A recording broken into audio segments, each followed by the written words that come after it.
Hello friends, नमस्ते and welcome back to the channel it's homely habit. मेरा नाम है नीतू और यहाँ पर मैं होम मेकिंग टिप्स, ट्रिक्स और डीआईवाई से रिलेटेड वीडियोस पोस्ट करती हूँ जो जीरो कॉस्ट होते हैं, विद इन बजट तैयार हो जाते हैं और बहुत ही आसान हमारे काम को कर देते हैं। तो बिना देरी किए हुए करते हैं आज के इस वीडियो को स्टार्ट। Let's begin.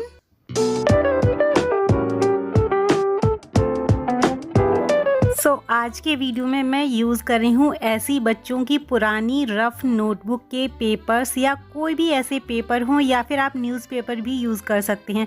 तो बहुत सारे घरों में ऐसे पेपर्स मिल जाते हैं, बच्चों की पुरानी नोटबुक्स होती हैं, तो कैसी भी हों सारी ही चीज़ें काम में आ जाएंगी। तो सबसे पहले तो हम इसमें से एक पेपर ले लेंगे और उसे डबल फोल्ड करके हम कुछ ऐसा शेप देंगे और इसे बीच में से हम कट कर लेंगे जहाँ से हमने फोल्ड किया है। तो बिल्कुल ऐसे ही करके हम सारे ही पेपर्स को कट करेंगे, जिससे हमें कई सारी ऐसी पेपर की स्ट्राइप्स मिल जाएंगी। अगर इनकी एजेस थोड़ी बहुत रफ़ होती हैं तो कोई प्रॉब्लम नहीं है। और अब ली है मैंने ऐसी एक स्टिक, कोई भी ऐसी पतली सी आप स्टिक ले लीजिए या फिर कोई सलाई ले लीजिए जो ऊन बुनाई के काम में आती हैं वो, और इन्हें पेपर के एक कॉर्नर पे रखकर ऐसे हम रोल करते जाएंगे। अगर आपको लगता है कि पेपर सही से रोल नहीं हो पा रहा है, आपसे छूट जाएगा, तो आप थोड़ा सा फेविकोल लगाकर भी इसे चिपका कर रोल कर सकते हैं। इसी तरह से रोल करते जाएंगे और जो हमने स्टिक लगाई थी अंदर उसे भी निकाल लेंगे। और अब हम इसके बचे हुए एंड को भी अच्छे से ग्लू की हेल्प से चिपका कर तैयार कर लेंगे। तो हमें मिल गई है ऐसी पेपर की एक स्टिक या फिर स्ट्रॉ। तो बहुत सारी मैंने बना ली। सैटरडे संडे में बच्चों की छुट्टी थी और उनके साथ मिलकर फन एक्टिविटी में मैंने कम से कम आधा घंटे में 50 से 60 ऐसी स्टिक बना ली। और अब लिया है ये एक कार्डबोर्ड का डब्बा। इसे एज अ ऑर्गेनाइज़र पहले से यूज़ कर रही थी, बट इसका इस बार हम मेकओवर करेंगे।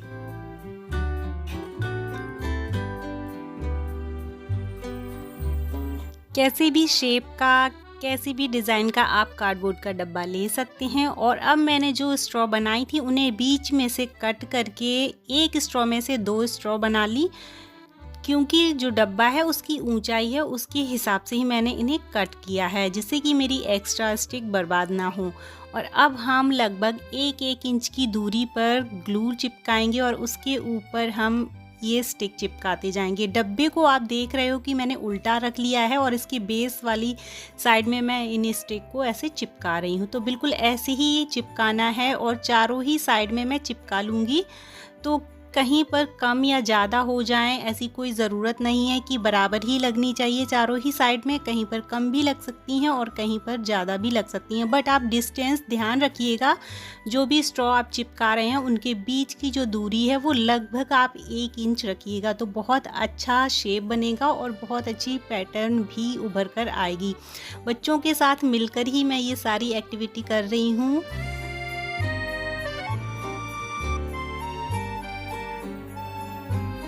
पेपर की सारी स्टिक चिपकाने के बाद मैंने थोड़ा मोटा एक पेपर लिया है और इसे इनके ऊपर चिपका दूंगी, जिससे जो नीचे का पार्ट है वो थोड़ा सा नीट और क्लीन दिखे।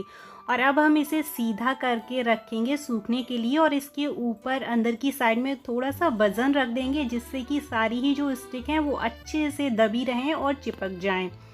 और जब ये सारी ही चीज़ें सूख जाएंगी उसके बाद हम इन स्टिक्स को जो पेपर की लगाई थी उन्हें उंगली की हेल्प से प्रेस करके फ्लैट कर देंगे। और अलग से अब हम एक स्ट्रॉ लेंगे, उसे ग्लू की हेल्प से एक कॉर्नर पे अच्छे से चिपका लेंगे और अब हम शुरू करेंगे इसकी बुनाई। तो जो हमने एक्स्ट्रा स्टिक ली है उसे इस तरीके से इस पे बुनते जाएंगे। जो चिपकी हुई स्टिक हैं उनमें से एक दबानी है और एक उठानी है, जैसे मैं कर रही हूँ वीडियो में। बिल्कुल आप ऐसे ही करिएगा, सारी ही चीज़ें आराम से बन जाएंगी। और जब आपको लगे कि बुनाई वाली स्टिक ख़त्म हो रही है तो दूसरी स्टिक लेके उसमें थोड़ा सा ग्लू लगाकर पहली वाली स्टिक के अंदर लगाकर चिपका देना। और दूसरी लाइन में हमें ऐसा करना है कि जो स्टिक हमने ऊपर उठाई थी उसे नीचे दबाना है और दबी हुई स्टिक को ऊपर उठा देना है, बिल्कुल इस तरीके से जैसे मैं करती जा रही हूँ। तो बहुत ईज़िली आप ये पूरी ही बुनाई कर पाओगे। और जब आपको लगे कि पूरी बुनाई हो चुकी है और हम एजेस पे आ गए हैं तो ग्लू लगाकर आप बुनाई करिएगा, जिससे कि ये सारी ही स्टिक डब्बे में अच्छे से चिपक जाएं और इनके एंड्स ना खुलें।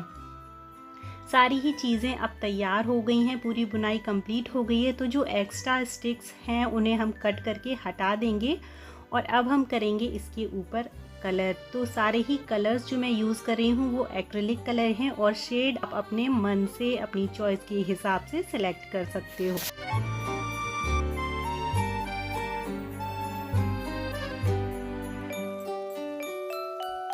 कलर करने के बाद ये डब्बा पूरी तरह से सूख गया है और अब हम करेंगे इस पे थोड़ी सी शेडिंग। तो उसके लिए मैं यूज़ कर रही हूँ वाइट एक्रेलिक कलर और एक बिल्कुल सूखा सा ब्रश मैंने लिया है, उसमें हल्का सा वाइट एक्रेलिक कलर लगाकर ऐसी शेडिंग दे दी। तो इससे एक नेचुरल लुक आ रहा है और टेक्सचर भी काफ़ी अच्छा दिख रहा है। और लिए हैं कपड़ों के कुछ टुकड़े। तो जो भी टुकड़े मैंने लिए हैं कपड़ों के वो इसकी चारों ही साइड्स को नाप कर मैंने कट कर लिए थे और जो इसकी चौड़ाई है ये वाली यानी कि ऊंचाई, उससे मैंने कपड़ों के टुकड़ों को लगभग 2.5 इंच एक्स्ट्रा रखा है क्योंकि थोड़ा बहुत सिलाई में जाएगा और इसको फोल्ड भी करना है। तो ऐसे ही मैंने 4 टुकड़े कट कर लिए हैं चारों ही साइड के लिए और बीच में जो नीचे वाला बेस है उसमें लगाने के लिए भी कपड़ा कट कर लिया है। सारी ही चीज़ें नाप कर मैंने कट करी हैं जिससे बाद में हमें कोई प्रॉब्लम ना आए। और उसके बाद हम करेंगे इन सब के ऊपर सिलाई और सिलाई करने के बाद मैं आपको दिखाती हूँ। सिलने के बाद ये कपड़ा कुछ ऐसा दिख रहा है, बिल्कुल एक बास्केट की तरह। सारी साइड्स मैंने सिल दी, नीचे का फैब्रिक भी मैंने लगा दिया और ऊपर भी अच्छे से फोल्ड कर दिया है। और अब हम लगाएंगे इसे अपनी इस बास्केट में, इस ऑर्गेनाइज़र में। तो अब आपको अच्छे से पता चल गया होगा कि मैंने ये क्या बनाया है। तो इस तरह की बास्केट हमें ऑनलाइन या ऑफलाइन बहुत महंगी मिलती हैं और मैंने कहीं सुना था कि ये बास्केट पूरी तरह से इन्वायरमेंट फ्रेंडली होती हैं बट बजट फ्रेंडली नहीं होती हैं क्योंकि काफ़ी कॉस्टली आती हैं। तो आई होप कि आज की वीडियो को देखने के बाद आप ये नहीं बोलेंगे कि ये बजट फ्रेंडली नहीं है। बहुत आराम से बन जाती हैं और कबाड़ से ही बन जाती हैं। तो बिल्कुल ऐसे ही मैंने एक छोटी सी बास्केट भी बनाई है और अब हम इसे अपने घर में कहीं पर भी यूज़ कर सकते हैं, चाहे तो डेकोरेशन के लिए या फिर ऑर्गेनाइजेशन के लिए। आप इन सारी चीज़ों के ऊपर क्राफ्ट वार्निश ज़रूर अप्लाई करिएगा जिससे इनकी ड्यूरेबिलिटी और ज़्यादा बढ़ जाएगी। और बिल्कुल ऐसे ही मैंने एक राउंड शेप की बास्केट और बनाई है। तो इसे भी आप एज अ ऑर्गेनाइज़र या फिर एज अ प्लांटर या फिर एज अ फ्लावर पॉट कहीं पर भी यूज़ कर सकते हैं। तो मेरे चैनल को आप सब्सक्राइब करना बिल्कुल मत भूलिएगा और वीडियो कैसा लगा वो तो आप कमेंट्स में ज़रूर बताइएगा। अगर अच्छा लगे वीडियो तो लाइक भी करिएगा और अपने फैमिली और फ्रेंड्स के साथ में शेयर भी करिएगा। सो फ्रेंड, यही था आज का वीडियो। आई होप आपको पसंद आया होगा। अच्छे से वीडियो के साथ फिर से आऊँगी। Till then take care, bye, lots of love, thank you so much.